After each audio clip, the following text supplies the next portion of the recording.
yes, it's Emily, the controversial mom. And if you've not figured it out, I'm slightly different. I see the world through a very different lens. And one of the things that's a little different about me is I don't have celebrity crushes. I have political crushes. And for many years, my political crush has been on this guy named Ryan Walters. And if you don't know who Ryan Walters is, let me explain. He's the state superintendent in Oklahoma, and he is a staunch conservative, very firm believer in the Bible, in Christ, and he really pushes his beliefs everywhere he goes. So he's made national headlines multiple times over the past couple of years for what he's really doing to clean up public schools in Oklahoma. And one of the headlines from earlier this year was about him pushing to get a Bible into every single public school in Oklahoma. So he's really open about his beliefs, and he pushes really hard for the things that he truly believes in. And you don't really see that a whole lot these days. So it definitely caught my attention and definitely made me admire him a lot because he's so public about his beliefs and what he's fighting for. But Mr. Walters has some competition these days because I have a new political crush on Marco Rubio. Now, I've heard of Marco Rubio for years, but I've never really thought much about him. In my opinion, he was kind of a weak-kneed Republican, and if anybody pushed back on him, he would cave. That's always been my opinion. But that's definitely changed over the past couple of weeks based on what I'm seeing with him. So like I said, I've heard his name for years. I knew he was from Florida. I knew he had Cuban heritage and all of that. But I didn't quite understand the full scope of his history. So his parents migrated here from Cuba years ago, and they raised their family, obviously, in America. His dad was a bartender. His mom worked as a part-time motel maid and raised kids, took care of the family. So they're very traditional in their views, and they've worked really hard to make a living here in America, to live the American dream. And Marco saw that growing up. He knew exactly what it meant to legally migrate to a country and to work hard to achieve your goals. That's kind of his baseline, is watching his parents do that his entire life. So it put a natural place in his heart for him to serve others. So he really and truly got his start in politics by becoming a city commissioner in Florida. I think it was West or East Miami. I can't remember where it is. But he started out as a city commissioner. From there, he went on to become the Florida Speaker of the House. And then he eventually got to the point of being a U.S. Senator. And he served in the Senate from 2010 until 2025. So he was there for a really long time. During that time, he did take a little pause, and he did attempt to run for president in 2016. But obviously, we know Trump won the nomination, and Rubio backed out of that bid for president. So other than that, he's really spent most of his time as a U.S. Senator. And in 2025, he became the Secretary of State in Trump's second term. And I remember him being the first confirmed cabinet member under Trump's second term. I didn't think a whole lot about it. It just kind of seemed like a natural thing that, no one really contests the Secretary of State. Like, that's easy peasy that they nominated him, confirmed him, not a big deal. What I didn't realize at the time was that it was actually a really historic vote because he was voted in, confirmed unanimously. All 99 votes were in favor of Marco Rubio for Secretary of State. Not one single person voted against him. And when you compare that to what we saw with Pete Hegseth, with Tulsi Gabbard, with RFK, it's really very unique because all the other cabinet nominations had so much controversy. But Marco Rubio didn't have a single vote against him, which is really remarkable. Of course, I didn't understand any of that at the time, and I wasn't really paying attention because Marco Rubio just wasn't impressive to me at the time. But that has all changed because in the past couple of weeks, he has just been so strong, so bold in his convictions and his beliefs in the policies that he's pushing, that not only has he really and truly just gotten my attention, I have grown to admire him so much for what he's doing. So he became Secretary of State earlier this year. He then, shortly thereafter, took on a couple of additional roles. He has become the Director for Archives, which I didn't even know was a thing, but apparently it is, and he's doing it. He became National Security Advisor to Trump, which I do remember headlines on that, but again, I didn't pay a whole lot of attention. But he also became the director for USAID. Now, we all remember USAID when Elon went in and he started doing all the Doge things and he cut all the DEI contracts. They gutted the entire USAID. They got rid of all the staff. They got rid of leadership, all the things. They then moved the director role to Marco Rubio. Now, I assumed it was a temporary thing, that he was kind of the acting director, because that's just what we typically see. But apparently not. Apparently that was very intentional and a long-term fix, at least in Trump's mind. So Marco Rubio assumes this role over USAID. And when he took over that, they continued going through and doing a lot of cleanup with the Doge. So since Marco Rubio has taken over that, they have cut 83% of programs in the USAID. 83%. That is insane. They have cut somewhere between 5,000 to 6,000 different contracts. I mean, we're talking billions of dollars that they have cut in spending under Marco Rubio managing the USAID. It's insane what they have done. Now, the USAID, I again have not followed this very closely over the years, so I've learned a lot with it. But Marco Rubio actually advocated that USAID come up under the Secretary of State because they both deal with foreign policy. Now, the interesting thing in all of it is that this is not the first administration that's actually suggested that USAID fall up under your Secretary of State. It's just the first administration that figured out how to do it. This actually started, I'm not kidding you, 20 years ago when Condoleezza Rice was the Secretary of State. She is actually the first person that advocated for this in 2005. It took till 2025 to make this happen. And not because Congress finally got on board or lobbyists got involved. It came down to one simple thing. Marco Rubio advocated for it and Trump got it done in the course of a couple of months.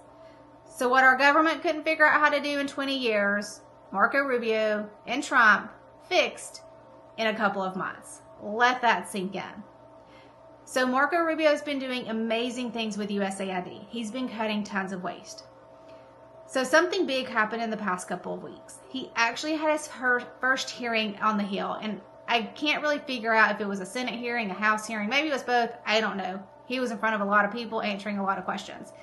And the video clips have been insane to watch. I have absolutely loved it. I've watched them on repeat. They're amazing. But basically what happened is Rubio has to go to these hearings and he's more or less defending the budget for the Secretary of State / USAID. So in one of the hearings, he has to start defending all of the actions he's taken under the USAID and all the cuts specifically that he's made. And he goes on record for saying that we're not going to continue funding all of these outrageous projects and contracts all across the country if they don't align with our national policy and what's in the best interest of the United States. Now, I know that seems pretty logical, but apparently it took Marco Rubio having to state this before anybody actually figured it out.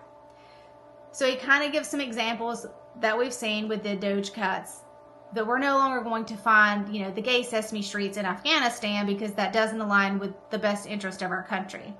So he kind of goes through the examples of things that we've cut, and he goes on to say, we're still the most generous country in the world. We're still going to continue to support food assistance, economic assistance, developmental assistance. We're still going to do all those things, but only in the places where it makes sense because it's in the best interest of the United States. So, for instance, we're not going to give billions of dollars to Africa when South Africa is pushing genocidal tendencies on white Christians. And he goes through the entire example of what's happening with the crosses on the side of the road and how we're now having to provide refugee assistance to these people because they're white and they're Christian, they're being murdered in their country, they need a way out. So if that's the philosophy of that country, that's not going to align with the principles of the United States. Therefore, they're not getting aid from the USAID. This is common sense stuff, but Rubio is the first person to actually state this publicly, and it's quite phenomenal. So then he goes on to another hearing, and he is questioned about the restructuring of the State Department, Secretary of State organization. And this congressman basically berates him for changing the structure to work with his new policies and says, you can't just unilaterally do that. You've got to come to Congress to do it. And Rubio pushes back really well and just says, the way we've done business for the past 20 to 30 years doesn't work in today's environment. You want an archaic approach to communication, and that doesn't work in the field. So he talks about the process that he goes through, or that communication goes through to get to him. And he's talking about how someone writes a memo and it has to go through all of these steps and pass all of these hands before the final product actually gets to his desk. And at that point, months have passed, the intel is wrong, the situation's evolved, so he can't make informed decisions. So he pushes back on this congressman to just say, your way's broken. We're not doing it that way anymore. We're going to do it my way, which is to allow the people, the boots on the ground, to communicate with me more directly. I want intel directly from the embassies and the bureaus in the regions telling me what's happening and what needs to be done so that we can make quicker, more informed decisions that align with the policies of the United States. So he shuts that one down really quick, and it was amazing to watch. But those are still not my favorite ones. My favorite two examples that have came out of the last couple of hearings this week or last week was this lady out of Washington. And I don't even know this woman's name. I've never heard of her. But she starts to berate Marco Rubio because he has revoked student visas. And she's referring to this very specific, one person that had their student visa revoked because, as she claims, the student wrote an op-ed that was anti-Trump and anti the Trump administration. So she keeps claiming that Marco Rubio revoked this one person's student visa because of an op-ed that he disagreed with. And Marco Rubio was just on fire.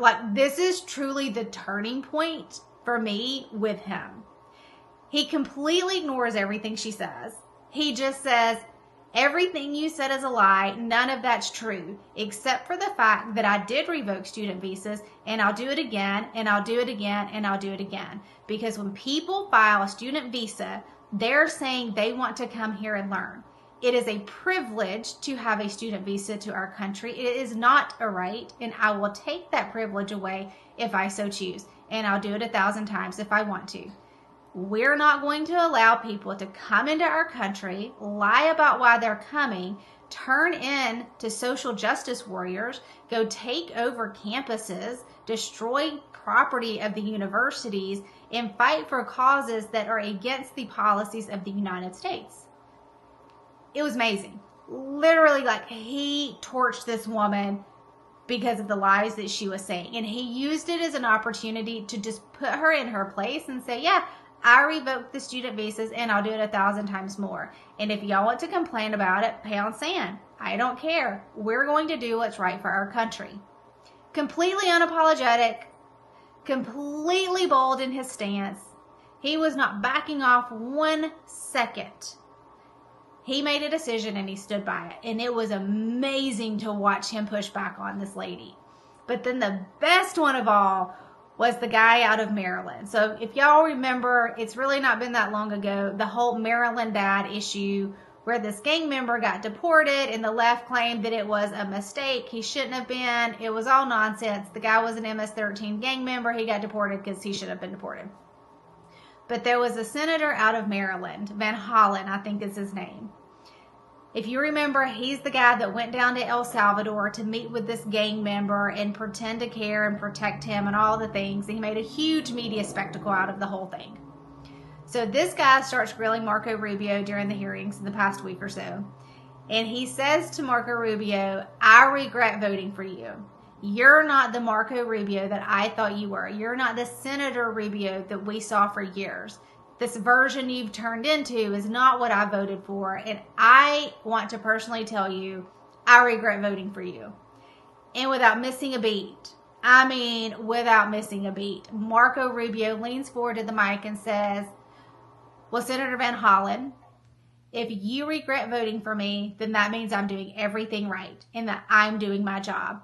Because while you're defending the guy that we deported and having margaritas with the guy, I'm working to continue to deport every gang member in this country because that's in the best interest of our country and our citizens. And I'll keep doing it because that's what we need to do. It was amazing. Like, the guy does not care that people are coming after him. He does not care that people are mad. He is doing what is right and what is in the best interest of our country.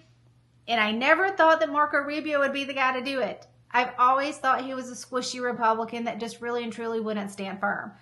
But that's not who he is.